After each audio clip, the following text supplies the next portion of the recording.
Ministri i Mbrojtjes Piero Vengu ju është përgjigjur disa pyetjeve në lidhje me aktivitetin e kompanisë shtetërore Kajo, e cila u themelua nga shteti shqiptar për të ringjallur industrinë e mbrojtjes dhe të prodhimit të armëve. I pyetur se kur do të nisë Shqipëria të prodhojë armë dhe municione apo drone dhe autoblinda, Vengu tha se janë ngritur 3 kompani për këtë qëllim.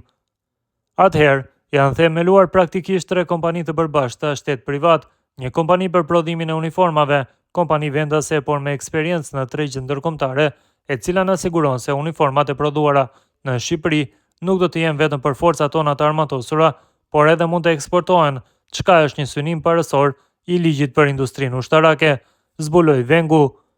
Ministri shtoi mëtej se në bashkëpunim me një kompani izraelite, Shqipëria do të prodhojë dronë, të cilët do të përdoren për të ruajtur sigurinë gjatë samitit të NATO-s, që do të zhvillohet në Tiranë në vitin 2027, çka do të bëjë që në kryeqytetin shqiptar të zbarkojnë të gjithë liderët e BE-s, por edhe presidenti amerikan Donald Trump. Prodhimi i municioneve, kemi një bashkëpunim europian të huaj dhe vendas me një linjë prodhimi nga Europa qendrore dhe me partneritet vendas, dhe sa i përket mjeteve të blinduara, dronëve dhe sistemeve antidron, kemi një partneritet mes një kompanie vendase dhe një kompanie izraelite, dhe këtu do të kemi mundësi në të ardhmen për gjëra që kemi në negocime sipër, që i kemi aktualisht me 2 vende europiane dhe një vend të lindjes së mesme, Emiratet e Bashkuara Arabe, tha mëtej Vengu. I pyetur nëse do të ruajnë dronët shqiptar samitin e NATO-s në vitin 2027,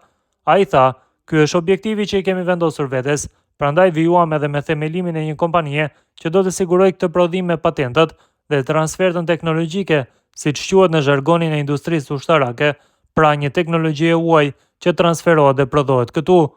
Mëtej ai sqaroi nëse NATO ka rënë dakord që dronët shqiptar të mbulojnë sigurinë e liderëve të tyre.